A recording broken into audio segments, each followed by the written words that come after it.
Ladies and gentlemen, it's time for Justa's Conversation, right here on Usala Radio, with your host, Brian O'Neill and Luis Gonzalez.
I came out in the 11th grade. Nobody was embracing you. The kids were cruel. It was very difficult to be gay. Not completing high school is more of a social thing than it was an academic thing. And even though all these years have passed, I still had that longing to have my diploma. I have a mentor, Maria, and she convinced me to continue my education. Just never judges. Yeah. She's a true role model. So if all of y'all out there that's tuning in want to see the department in Philadelphia take on some of these trainings, yo. And a beautiful person. No one receives a diploma alone. And I'm honored to share this moment with you. Thank you. If you're even considering getting your high school diploma, go get it. You can do it.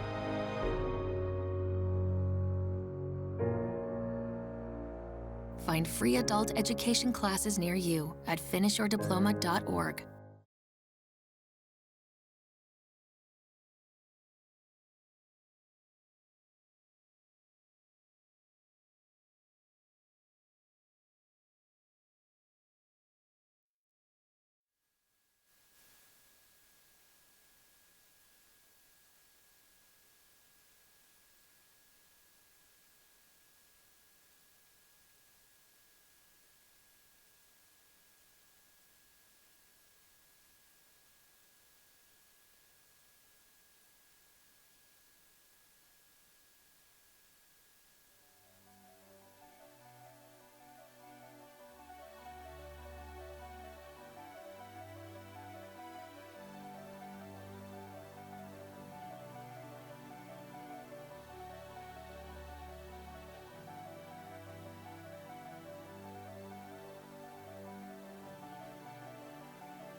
The segment time, when we're hitting a break. He sees it because he's looking right at it, and I miss it all the time. Go count us down. We're ready here. Welcome back to Justice Conversations from the Ivory Tower to the Street with Dr. Brian O'Neill, Luis Suave Gonzalez. And our guest in the studio today is Wes Holman, West Goshen Police Department, talking about the crisis intervention team, which he does training for, which is to specifically handle mentally ill calls in the community. And people might think, Wes, that, a small community like West Goshen probably happens once in a blue moon. You get these kind of calls. So can you give me an example? You talked about one with the guy with the cinder block. Can you give me an example that turned out maybe a little more positive than that one? So for me, since the training, I can think of a number of times where just the way that I've handled the situation, the way I've talked to people, I'll get an email or a call or a note to the chief saying, hey, this went well, this went better, because of this. Some of the ones I can think of a female we had in an apartment complex. It was like suicidal, depression. She was having some marital problems, and I think as a result, because of her problems, she was receiving a little bit of abuse from her husband, who wasn't trained for or wasn't aware, wasn't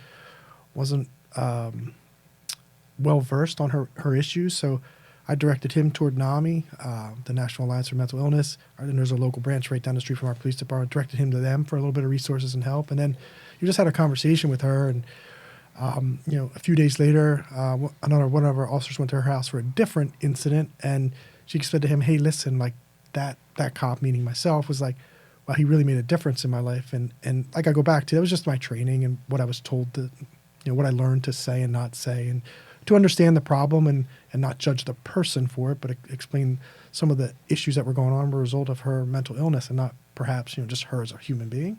I don't know if that answered your question or not. Sure. So just having some empathetic response can make a huge difference whether the person's wearing a uniform or not. Yeah, absolutely. Right.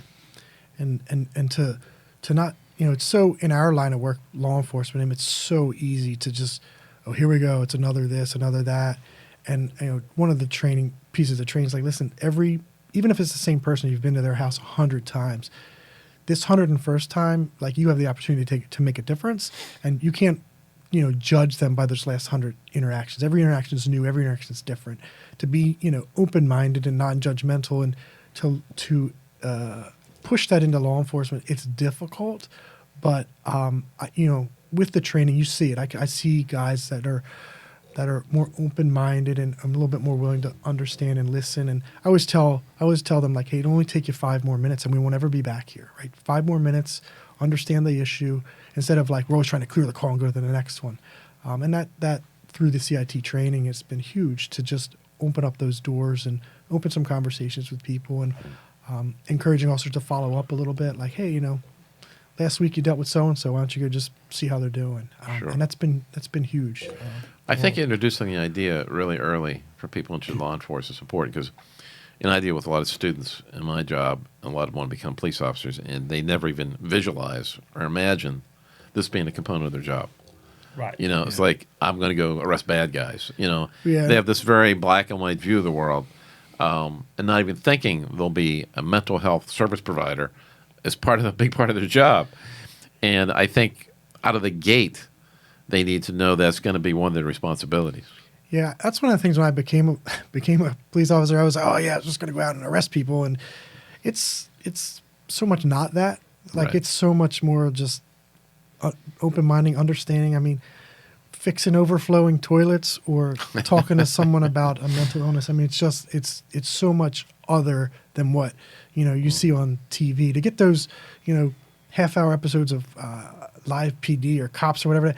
I mean, there's hours and hours and hours and hours and hours of footage, but there's so much just talking to people, or it's just not. You're not just slapping cuffs on people every 5 minutes. Like, it's just different. Wouldn't it be a great service if that show showed a lot of programs about crisis intervention? Right. But they don't. Right. TV is built to sensationalize an issue. So let me ask you this. In the time that you've been a cop and working with mental illness, have you had just people just call asking for help? No issue, just, look, I need help. Have you had them calls? Absolutely. And I believe, as it's not that it's advertised that we have, but like in Memphis, their model works. They'll have people call and say, hey, I need a CIT officer out here. Like, that's awesome. That means their program's working and doing good work. We don't have that, but we have people calling up like, I just need to talk to somebody. Like, I don't know what's going on, but there's no crime here. Like that, so that does happen, and having officers with those skills and those resources is huge, right? To address. I could just walk into your department and like, listen, officer, I'm suffering from, I think I'm seeing things, I need some help. Would I get the proper help instead of just, no, you haven't committed crime, we can't have you here? Because I know places in Philly where you go in and like, I need some help. We don't do that kind of service. We're going to refer you here, go there tomorrow. Yeah. So can a person do that in your department? You can walk in the door and absolutely. Now, am I going to be able to connect you in the moment? No. But am I going to be able to give you resources? Hey, here's some places, here's some phone numbers, here's some websites, here's some locations.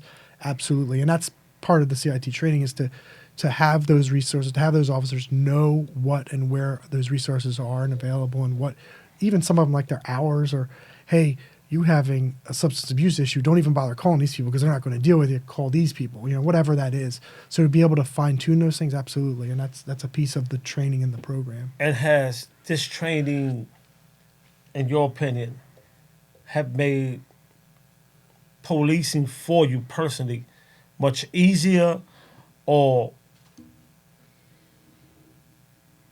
have it put that human component back? Because sometimes I understand, because my brother's a cop, that when you put the uniform on, I got to protect and serve, and you disconnect yourself from certain issues because you see it every day. Have it brought that humanity back where you can say, I'm dealing with a human being instead of I'm dealing with a subject? So for me personally, right, I believe before I got involved with this, I was going down that path of like, there's no good left in this world. Everybody's a knucklehead. Everyone's, breaking laws. I felt myself going down that road. And then when I took this training and I got involved with it, I started absolutely what you said, seeing like, hey man, these are good people. They just got some bad circumstances, or they have an illness. Just like if you break your arm, you're going to go to the doctor and get it fixed. So if you're brain is broken. Why don't you go to the doctor and get it fixed? And so many people don't. And I see so many people that have been alienated just by their own families because they don't understand the illness or whatever.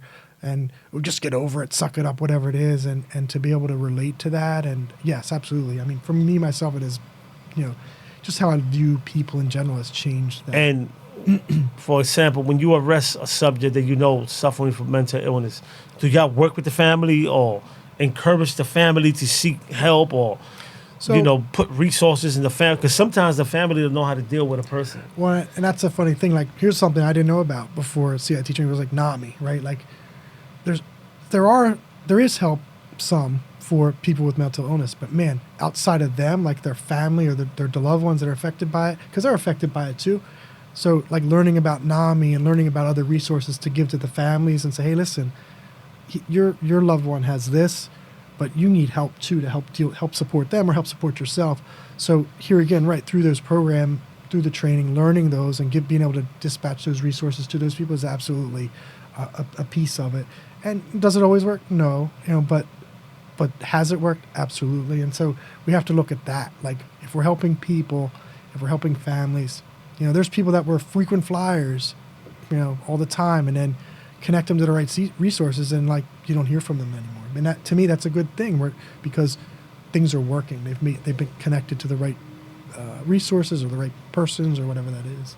So, as an officer, if I would tell you today, I have the resources for you to pick 4 departments across the United States to implement this training that y'all have in y'all county, which department you would select? Jeez, I 5 departments. So I would think to affect the most people, you would pick larger departments. But I also believe, and I'll use my department as an example, here's a 30-some-odd man department that, like, it's worked in our community.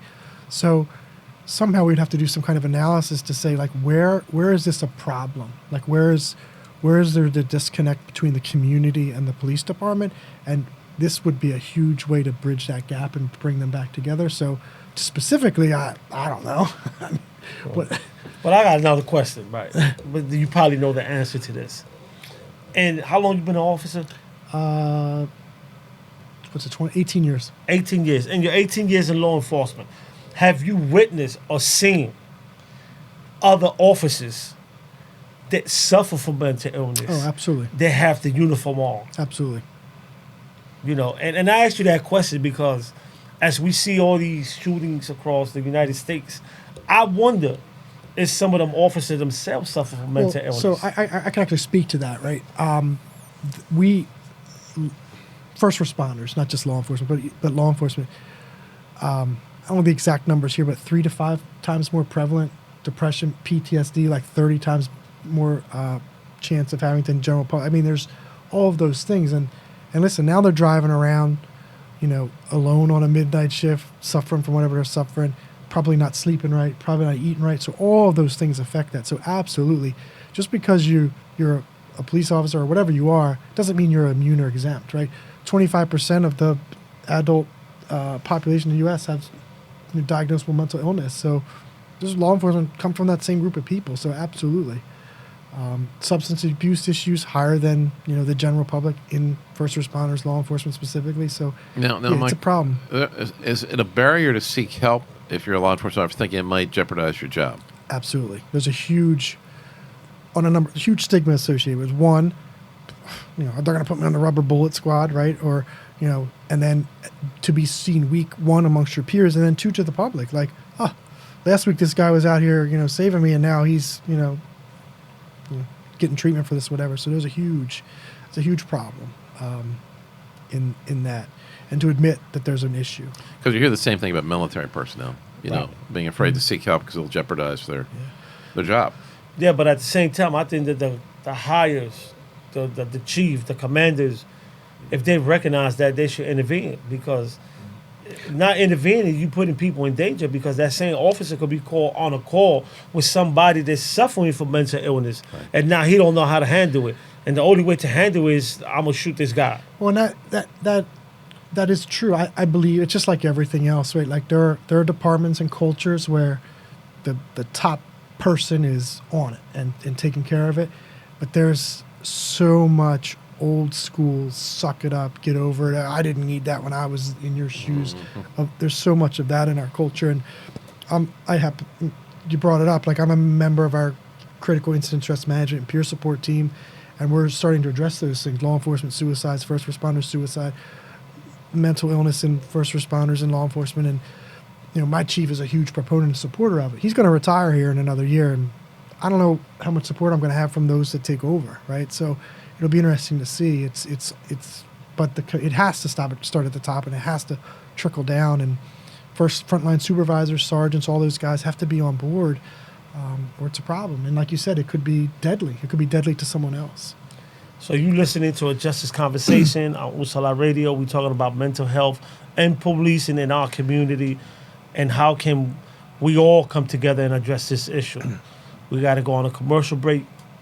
You're listening to a Justice Conversation on Usala Radio. What do you think you're doing, Kevin? Was just gonna drive home.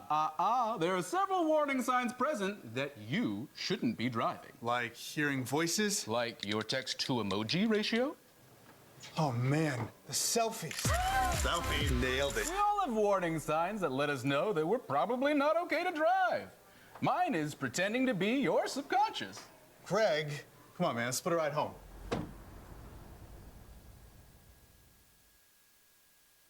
Not completing high school is more of a social thing than it was an academic thing. Even though all these years have passed, I still had that longing to have my diploma. I have a mentor, and she convinced me to continue my education. No one receives a diploma alone. If you're even considering getting your high school diploma, go get it. You can do it. Find free adult education classes near you at finishyourdiploma.org.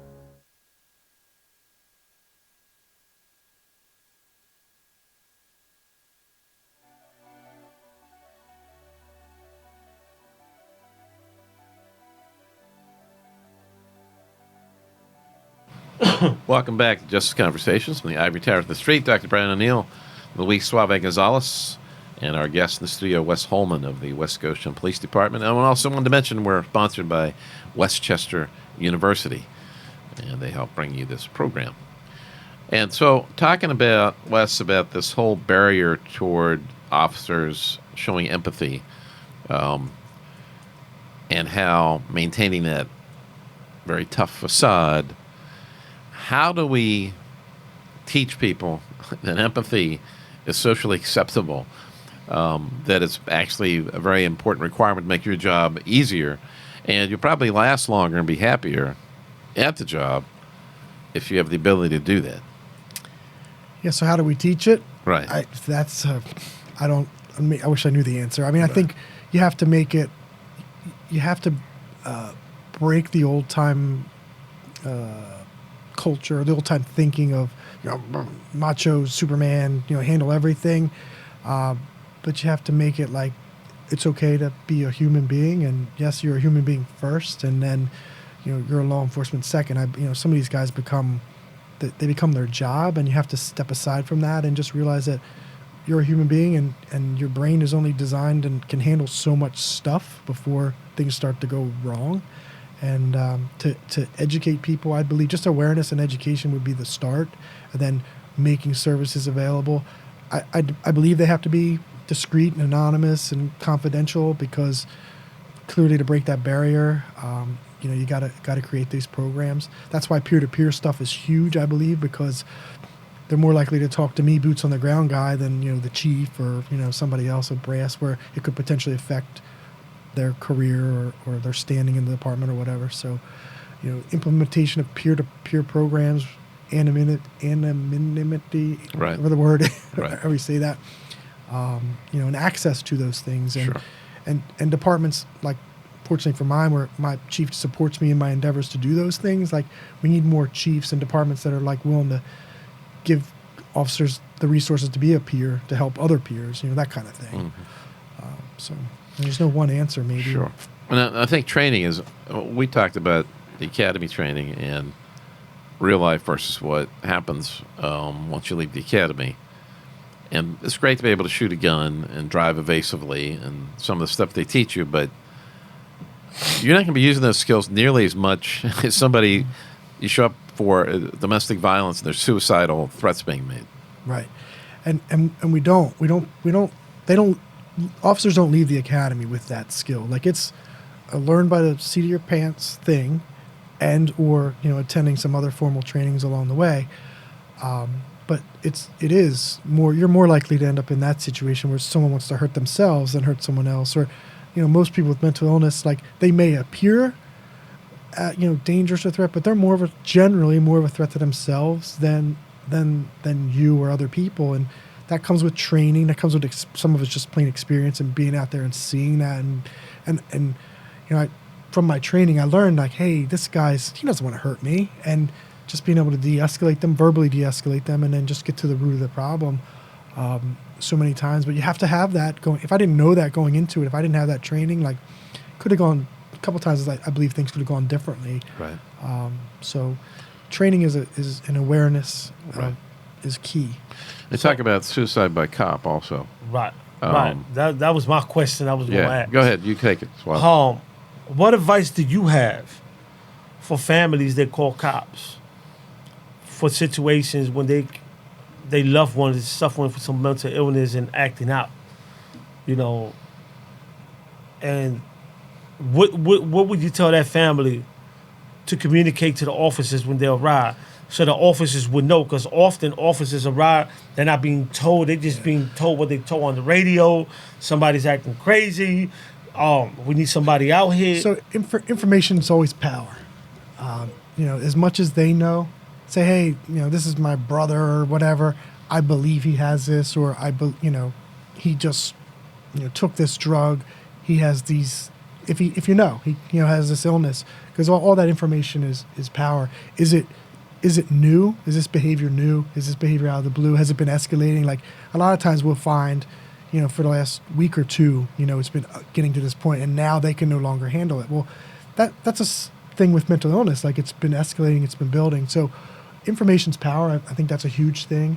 And to be open-minded as well. Like, the family needs to be open-minded as well, because you got to understand, you're right, these cops are coming in with whatever limited information they may or may not have, and not everyone's trained. So, yeah, they are coming in there thinking, I'm going to, I got to solve this, or I got to fix this.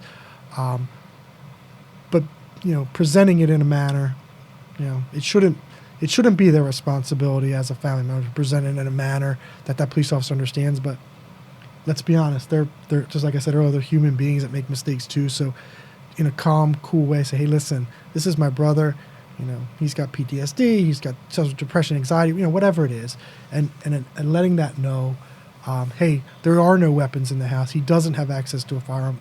All that information is helpful, because if you tell me, and clearly I still have to keep in back in mind there still could be a firearm there, but if you tell me, there ain't no guns in the house, they're all kind of whatever, like, okay, myself, all right, likely doesn't have a gun, like that. Let's figure it out that way. So all of that information, like, I always go back to information is power. I just feel that sometimes from seeing the police act and how they treat mental ill people, it's like very disrespectful. Mm-hmm. Because they view them as, you're a bum in the street. Yep. Why is you even calling me? And I seen that firsthand where I work at. I don't believe it doesn't happen. Even the medics, when we call them to pick somebody up, it's almost like it's your job as a medic to pick people up. And I wonder if they've been trained to understand what mental illness is and how it affects people on different levels. And yes, police officers are human beings. Like I said, my brother's a cop. And I know he deals with these issues. And he's a cop in New York. So it's a big department. But I always stress, like, what do you bring to the situation to escalate it or de-escalate it? Because to me, when I see a person that's hard on K2, I'm pretty sure you see them cases. That's a person to me that got some form of mental illness. Mm-hmm. And is just acting. That's a person that don't need to be shot. Restraint, maybe. How? I don't know what tactics y'all use, whether it's rubber bullets or whatever. But shot, no. And too often we seen people get shot. I saw a case, I don't even remember where it was, but a guy got shot, and not only did he get shot, but he shot him like 13 times. Like, so in the moment, and I've seen it personally, not with a firearm I involved. think you're talking about Chicago. I've seen it with like physical, where guys Right. like whooping. I'm like, yo, dude, he's in handcuffs. Like, why are we hitting him still, right? So your brain takes over, and I get that. And that's where that guy shot maybe 13 times. Like That was a Chicago yeah, case. that was. Why does that happen? I mean, it happens, and it's tragic, and it shouldn't happen. But you got to know your own. I believe you got to know your own brain and your own limits. You got to. There also is that piece. You got to put yourself in those shoes. Like he was legitimately scared, probably, that police officer in that moment. But if he was better trained, maybe he wouldn't have been scared. Right, or right. understood I that. believe that when you have certain training, you think differently and act differently in certain situations. I remember when I first started working as a de-escalation specialist, my mind was, if you act up, I'm kicking you out this space. You out the space. And it took my supervisor to tell me, getting out the space should be the ultimate, the last resort. And that was because I knew about mental illness, but I wasn't training it. Once I started getting trained in it, I started realizing that person is not disrespecting me. That's the mental illness kicking in. And that's probably the only way that person could communicate what they need to us, which is acting out. So my training told me, just listen to them, talk to them. And even if I always tell people I got to 5 o'clock. So if you just want to talk to me to 5 o'clock, I got to 5 o'clock. It's only 11 o'clock in the afternoon. I can give you a couple examples of like behavior, right? Like before my training, like if people wanted to smoke, never. But that's a 1,200 degree thing. Like now, you want to smoke? Okay. Like I got to be mindful that they could hurt me with that cigarette, but just letting them smoke, huge. Pacing behaviors. No, I used to. If I was there, I was the police officer. I was in control. You don't pace. You stand right here. I'm listening to me. Now, because of my training, let them pace. Because you know what? That's an outlet for them. Let them pace. It's not hurting anybody. It's just like you said with the disruptive behavior. Sometimes just let it go. Let it go. If you're trained and you're aware, like, hey, listen, this is the illness taking over, and they're not trying to be a threat. They're just getting it out. Huge results with that. It pisses some of my sergeants off sometimes because it takes more time, but it's like, and the next thing you know, we're never back there. I'd rather that you take more time with the person than just take somebody's life and had to go through that process of paperwork. So I'm pretty sure there's some paperwork with that comes with that. But again, I believe that what y'all doing in that county is wonderful. I also believe that y'all should push to at least bring some of that or offer it to people that want it in Philadelphia that dealing with law enforcement. I also believe that Philadelphia Police Department should look towards that county for training, because this is something that can save lives. Yep, absolutely. We talking about saving people's Yes. lives. Plain and simple. It don't go further than that. We talking about saving somebody's life. Because we could walk out of here right now and see 4 or 5 people that's acting, their behavior is not conducive to what we think it should be. And we could classify that as a threat. Because we just like, it's a threat to me. But if you know it's mental illness, you can pinpoint it.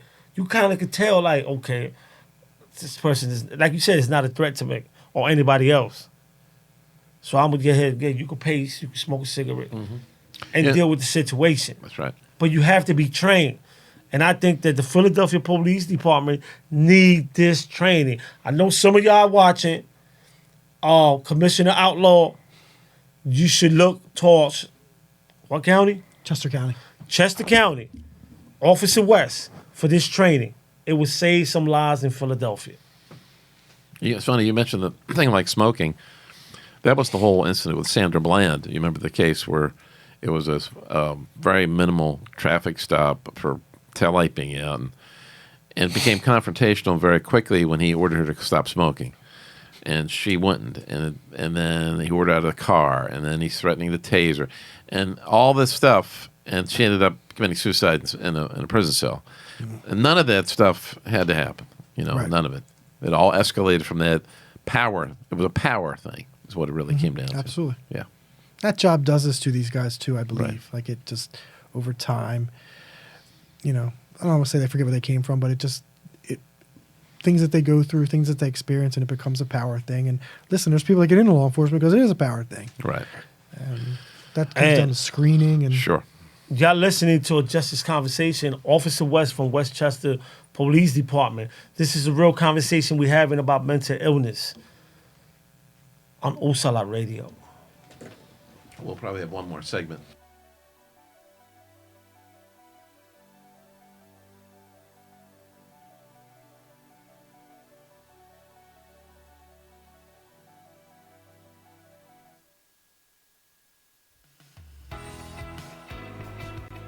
Hello, my name is Sheila E. Armstrong, and I'm a candidate for the 2nd Congressional District. The reason why I'm the best candidate for the 2nd Congressional District is because I am on the ground doing the work. As your community congresswoman, I'm committed to go door by door and neighborhood to neighborhood to address the issues in our community. For instance, one issue that is concerning to me is the gun violence. Today is January the 16th. And the city of Philadelphia has 22 murders, which is more than a days in a year. This is not right. And you deserve to live in a city and a community that is safe. As your community congresswoman, I will work diligently to fight for you, the people. My name is Sheila E. Armstrong, and I am the best candidate for the 2nd Congressional District. Thank you.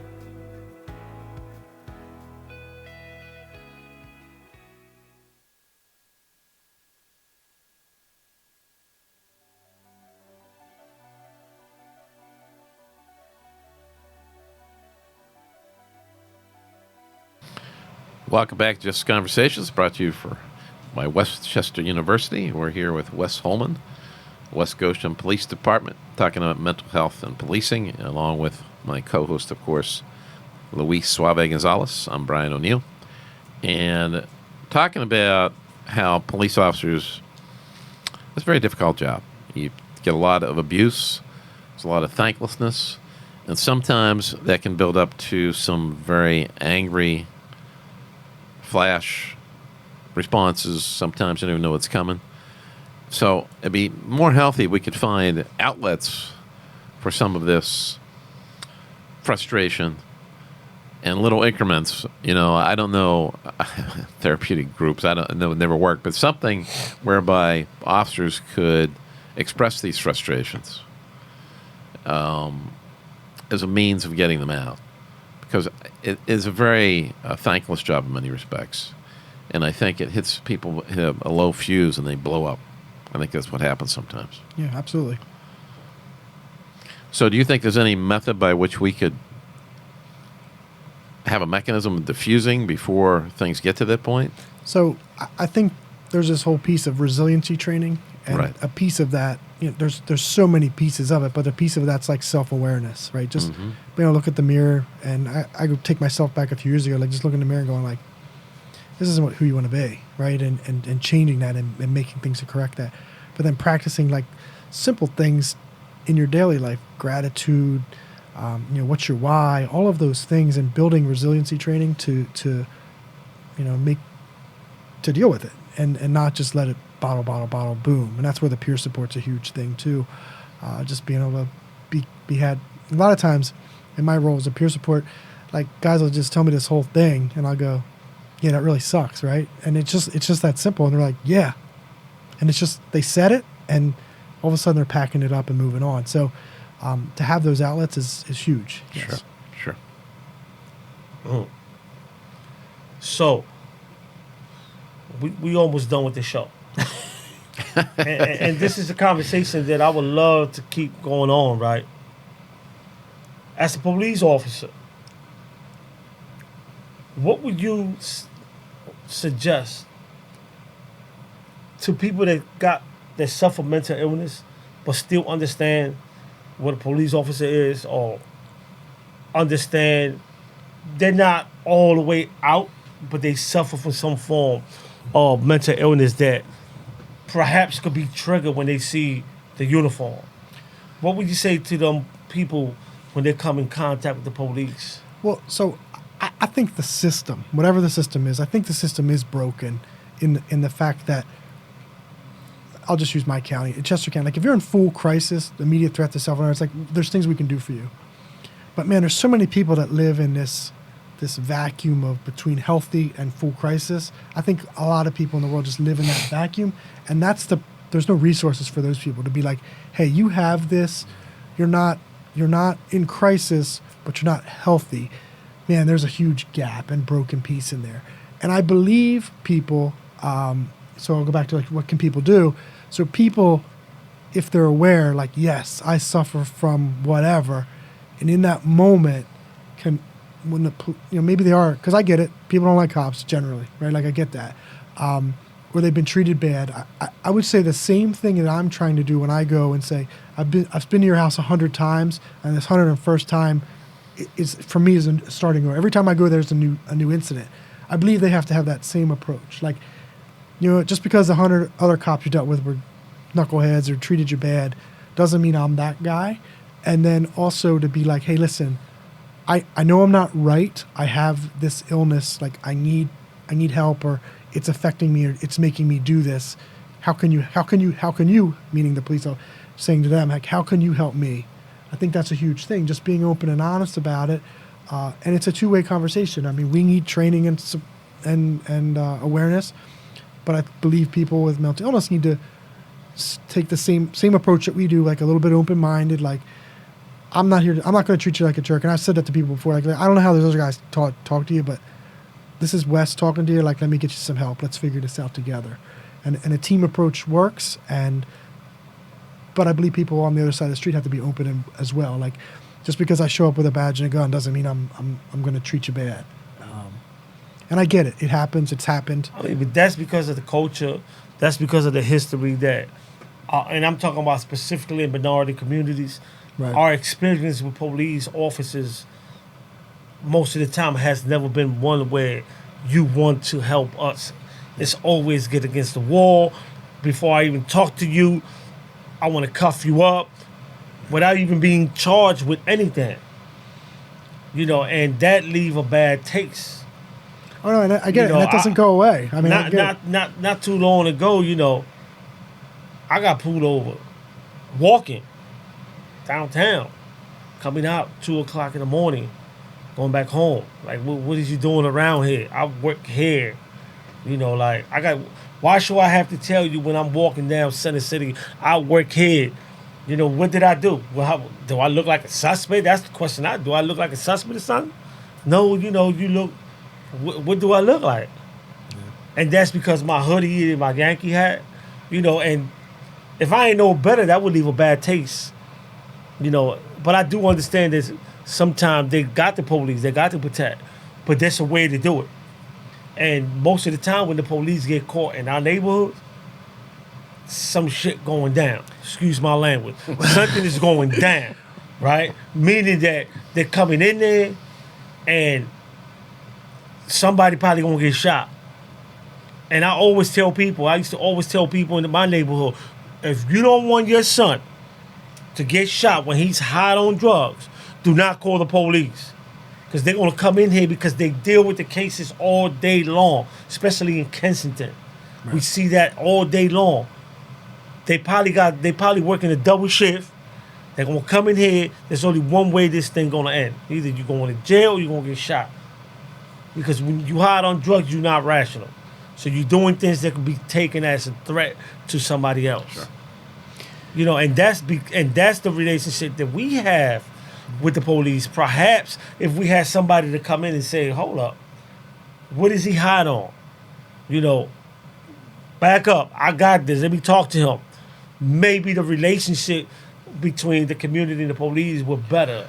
But we don't have that relationship in Philly. That's why I say it's mind-blowing that this is happening in Chester County, but 25 miles, we still trying to figure out how the police could deal with the community. Well, and the law enforcement community, like you've heard that thing of community policing, like from the police side, and that's a huge thing. Like everyone's experience, especially yours, right? Every interaction with the police is a negative interaction, and we need to work as a culture, as law enforcement culture, to make it okay to just have normal interaction with the police. Like we do these school checks, right? And it's like walking into school, and it's like, what's the problem? It's no problem. We're just here to walk through. And we need to develop those relationships where every time you see a police officer, it's not a negative interaction, because you're either a victim or a bad guy, right? Like that's your interaction. So if you're a victim, it's a negative interaction. If you're a bad guy, it's a negative interaction. We need to build those positive interactions. And in a city, an urban setting, it's probably a little more difficult. I understand, because of population density and all that stuff that play into that. But that's a piece of it. Like we need to build relationships with the community so that it's not a negative interaction. So it's like, if you have a community day or a barbecue, like it's okay for me to stop and hang out and say, hey, what's going on?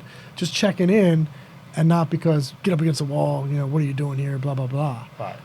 And like I said before, this is not an indictment on every cop, because we know that every department got some cops that do care about the community and police, and they do care about the community. But often we see those cops that just want to be RoboCops. And I'm going to solve everything that's going on in the community. I'm going to be involved with everything. And that's where the bad relationships and the bad blood come from. Sure. And this is why people don't talk to the police in the community. So I'm saying to the people out there, we have good ones and we got bad ones. And what you see in the studio today, it's a good one. And the same way we sit here and we put on blast when people do stuff in our community, it's the same way we have to give respect when we see the good ones that want to come in and help. Sure. Because the information you giving us is helpful information. It's information that we could take to our commissioner in the city and say, okay, if this is going on 25 miles from here, why can't we try this here with some? Or at least the one that's coming in contact in the urban communities, because what you see in North Philly, you might not see it in different communities. Mm-hmm. It's different ways of policing. Sure. You see that when you go to Center City. You can't walk down Center City and put a paper cup on the floor, without somebody seeing you. But you can throw that in North Philly and anybody gonna say nothing. Yeah. You can walk down Checkers, down Lehigh Avenue, and it's barricaded like it's a prison. But if you go down a Checkers down Center City or Wendy, you're gonna see a police officer in the store. Like he works there. That's the difference, Yeah. And sometimes I wonder, is he here to protect, or is he here to to interact with the community? And often you see them interacting with the community, because in Center City, you see a large population of people that's homeless and suffering from mental illness. So they go into these stores on Wawa, McDonald's, use the bathroom, whatever they do. And often you see the officers having conversations with them. To what level, I don't know, because I don't listen to them conversations, but you see them interacting with the people. And I wonder, is that officer is de-escalating the situation or potential situation by giving somebody a cup of ice or letting just get out, use the bathroom and get out. Sometimes we got to have them conversations, and we not trained to have them conversations. Especially our community. We are trained to hate the police. That's plain and simple. That's right. That's the mentality I got when I'm in North Philly. I see the cops, I'm like, I'm running. Even if I ain't do nothing. You know why? Because I'm scared that they might pull me over and say, you look like the guy that did it. Mm-hmm. Let's go. Yeah. So we just want to thank you for coming to the show. Yes. And we thank your chief for taking this risk and allowing you to do this up there, because it's very important in saving lives. Doc, is on you. Wes, I'd like to say, the stereotypes run both ways, and I'm glad we helped dispel some stereotypes today, because there's a lot of very positive things that police are doing in the community, and certainly in your community, make a big difference. So kudos, and hopefully we can continue and expand this type of programming. Any last words, Wes? Well, you said it. In my community, like you guys are afraid of the police. In my community, 9 times out of 10, I'll go into a while. People walk up to me and thanks for what you're doing, thanks for your service. They shake my hand.